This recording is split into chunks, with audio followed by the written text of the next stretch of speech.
King of kings, the Lord of lords is Jesus. I glorify, I offer up a sacrifice of praise to your name. In your name, oh Lord, there is strength. In your presence, Lord, there is power. And now I sing with all my heart. Sing with all my heart. I praise you, Lord, forevermore. I lift my voice unto the Lord, Lord Jesus Christ, the Son of God. I lift your name in all the earth. I praise you, Lord, forevermore. I lift my voice unto the Lord, Lord Jesus Christ, the Son of God. I lift your name in all the earth. Oh, let us sing it now. I found a whole new life with Jesus. I sing this song, I lift my hands and praise the name of Jesus and say, in your name, oh Lord, there is strength. In your presence, Lord, there is power. And now I sing with all my heart. Sing with all my heart. I praise you, Lord, forevermore. I lift my voice unto the Lord, Lord Jesus Christ, the Son of God. I lift your name in all the earth. Sing, I praise you, Lord, forevermore. I lift my voice unto the Lord, Lord Jesus Christ, the Son of God. I lift your name in all the earth. I praise you, Lord, I praise you. I lift my voice unto the Lord, Lord Jesus Christ, the Son of God. I lift your name in all the earth. I praise you, Lord, I praise you, Lord. I lift my voice unto the Lord, Lord Jesus Christ, the Son of God. I lift your name in all the earth. Oh, we praise you, Lord, our God forevermore. Praise you, Jesus. We praise you. Praise you, Jesus. Praise you. Oh, forever, forevermore.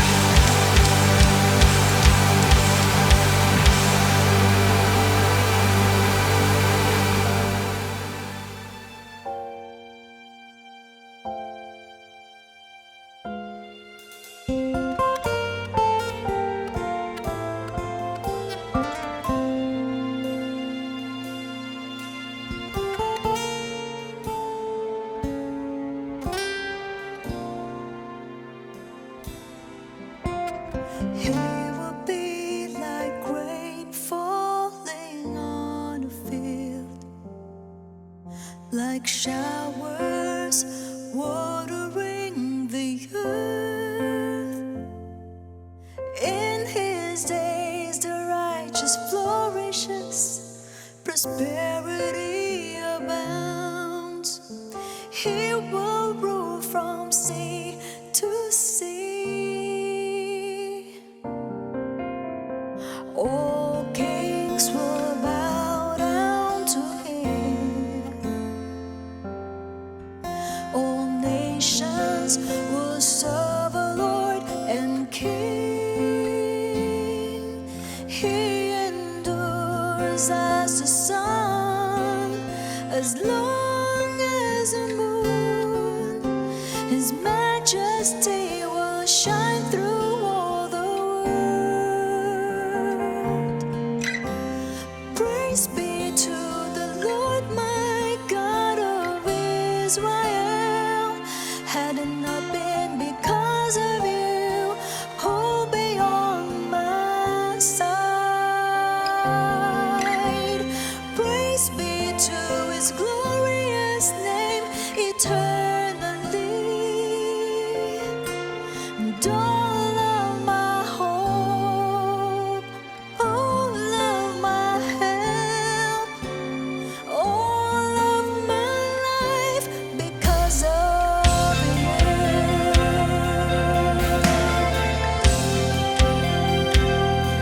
Because of you.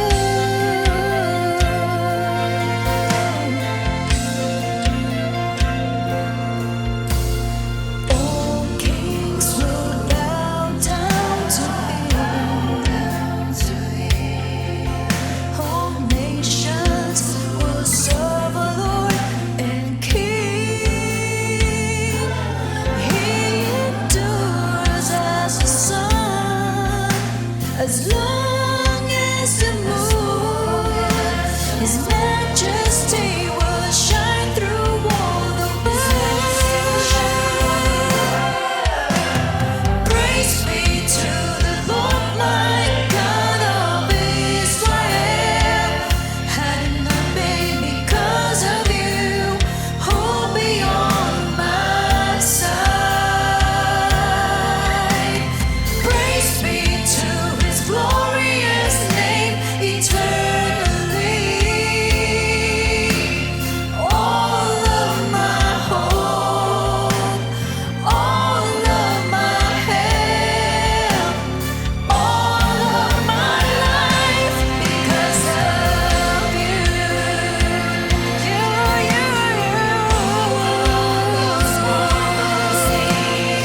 Let the earth be filled with praise. Praise be to the Lord, my God of Israel.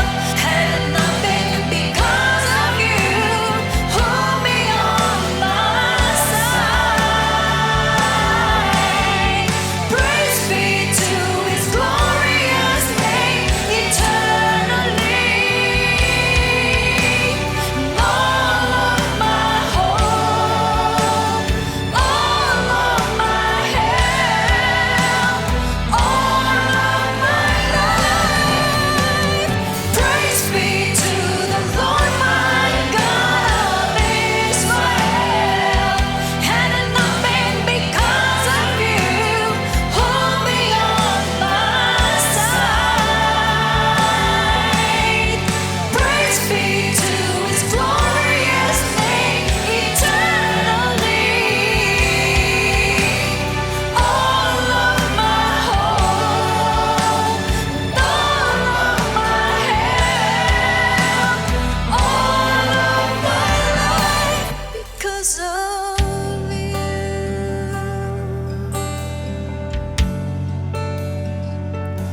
Because of you.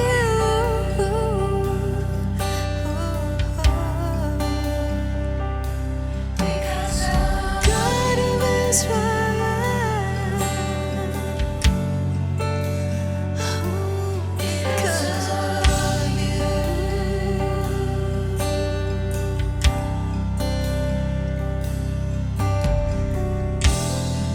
And though our strength is failing, Lord, our strength is ebbing away.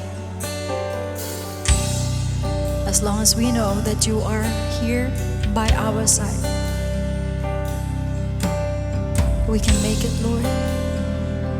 As long as we know that you are the God of Israel,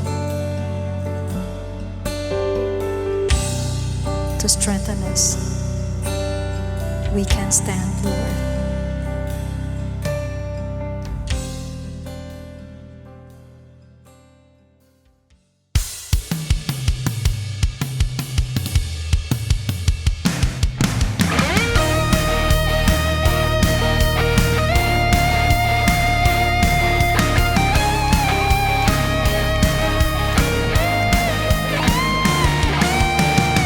Ibig kong malaman ang iyong layunin sa buhay na hirap ay laging kukunin.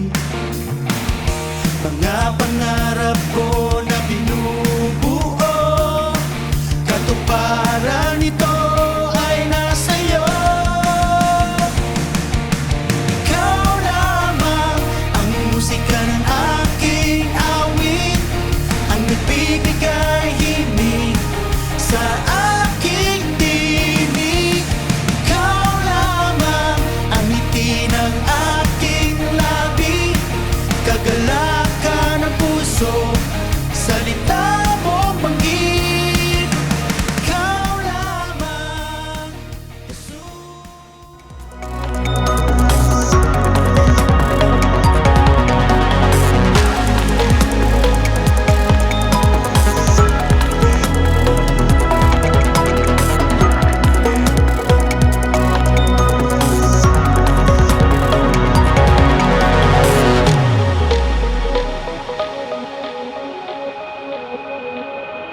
Kaya tayong lahat, kapag tayo po ay nandirito at nagkikita-kita, gusto ng Holy Spirit na tayo magkita-kita mukhaan para ma-perfect ang ating pananampalataya. Amen?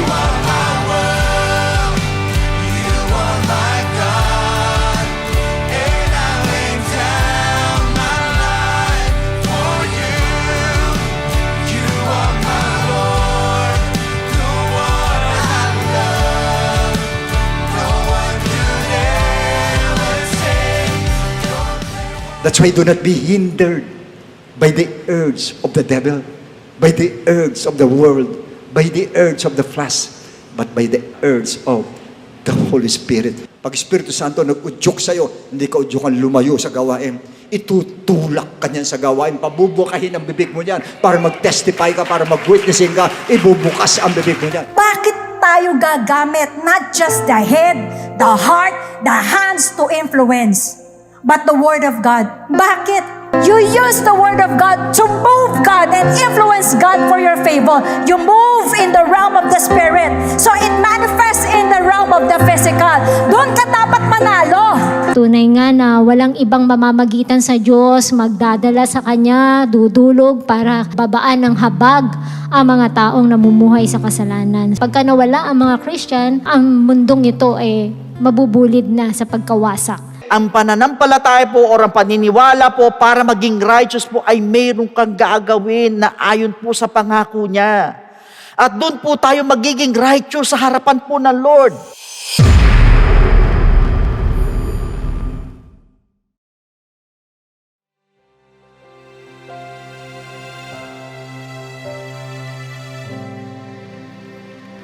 Magandang araw po sa inyong lahat. At sa lahat ng mga kapatiran po natin na nasa Luzon, Visayas, Mindanao. At sa mga international satellite churches natin, ganun din po sa inyong lahat na nakatune in po at makikisa po maghandog sa ating Diyos na buhay para po sa pagsamba, pasasalamat at sa pagdinig sa kanyang dakilang kalooban. Welcome po sa Friends Again ng Jesus Christ. To God be the glory. Amen. Praise God. Purihin po ang ating Panginoon. Batiin mo naman yung nasa likod mo. Sabi mo, magandang araw sa'yo. Napakaganda po ng araw natin ngayon. Hindi naman po masyadong mainit, hindi naman po umulan. Kaya tayo po'y pinagbigyan ng ating Diyos na kung saan nakakagalak pong tignan na nagsama-sama na naman tayo. Amen. Sabi mo sa katabi mong masaya ko. Alright, tayo po ay talagang pinagpala ng ating Panginoon. Ang gustong-gusto niya talaga na makikita na tayo po isama-samang nagtitipon upang itaas natin ang kanyang pangalan. Kaya yung galak po na nasa atin, galing po yan sa ating Diyos na buhay. Isang palakpak naman sa ating Diyos na buhay. Alright, bago po tayo sumulong, magbasa po muna tayo ng ilang talata sa Biblia sa Psalms 27 verses 4 to 6. One thing I ask from the Lord, this only do I seek, that I may dwell in the house of the Lord all the days of my life, to gaze on the beauty of the Lord and to seek Him in His temple. For in the day of trouble, He will keep me safe in His dwelling. He will hide me in the shelter of His sacred tent and set me high upon a rock. Then my head will be exalted above the enemies who surround me, and at His sacred tent I will sacrifice with shouts of joy. Everybody say, shouts of joy. And I will sing and make music to the Lord. Purihin po ang ating Diyos. Alam po ba ninyo na napaka-powerful ng pag-awit po sa ating Diyos na buhay? Sapagkat bakit? Pag tayo po umaawit, marami po mga espiritong hindi maganda ang naglalayasan po sa tabi natin. Isang espiritu nang napalayas po sa akin ng ating Diyos na buhay, yung pagiging warrior. Pag warrior ka kasi madali kang mainis di po ba? Sabi mo sa katabi mong, hindi ka na warrior, ano? Yan. Kasi po ang kaakibat na espiritu noon, pag warrior ka, madali ka mainis. Kasi nag-aalala ka na eh. Kaya pag meron nangungulit sa'yo, naiinis ka. Di po ba? Pero ang sabi, kapag tayo po ay ginawa natin talaga ng templo ng Panginoon, na talaga ng sandigan natin, napapakinggan natin ang kanyang salita, nawawala yung lahat ng mga hindi magagandang espiritu na yan na lumalapit sa'yo, na nagpapainis sa'yo at nagpapapangit sa'yo. Amen. Praise God. So, alam po natin na talagang super duper ang ating Panginoon sa pangangalaga sa ating mga kaluluwa. Iyuko natin ang ating mga ulo, tayo po'y manalangin. Dakilang Ama, maraming salamat po. Sapagkat alam po namin na kung wala kayo sa buhay namin, hindi namin po alam kung saan mo kami pupulutin. Tunay nga naman na naalala namin, Lord, kung sino kami nung araw. Sapagkat dapat namin itong alalahanin na kaya lang kami nagbago ay dahil po sa inyo. Kaya Ama, sa umaga na to, tanggapin mo po ang aming handog sa inyo. Ang mga papuri namin, mga pasasalamat namin. Ngunit una po sa lahat, hinihiling namin. Nabasbasa mo po kaming lahat, Lord. Gawin mo po kami kaayang-ayang handog sa inyong harapan. Ipatawad mo, O Diyos, anuman ang mga pagkukulang ng iyong mga anak. Ano man ang mga pagkakamali, ano man ang mga kahinaan o dili kaya yung mga naging kasalanan. Tulungan mo po kami makaabot sa iyong trono ng biyaya. Alisin mo po ang lahat ng hadlang sa aming isip at puso. Ganon din, lahat ng mga naglilingkod sa iyong banal na templo, kanina pa Lord, kagabi pa, ay talagang busy na para maging ganap, Panginoon, ang gawain ito. Pagpalain mo po't basbasan. Higit sa lahat, basbasan mo rin ang aming beloved bishop na gagamitin mo ngayon upang muli kaming palakasin sa aming pananampalataya. Sama mo siya ng Santong Espiritu, double portion ng anointing ang ipagkalaw mo po sa Kanya. Nagtitiwala kami, Lord, ng panibagong kalakasan sa aming espiritual ang ibibigay mo. Sa iyo po lahat ang kaprihan, Lord. In Jesus' name we pray, and everybody say, Amen! We praise you, Lord. Let's lift up our hands. Let's lift up our hands. Because salvation is here in this place. Thank you, Jesus.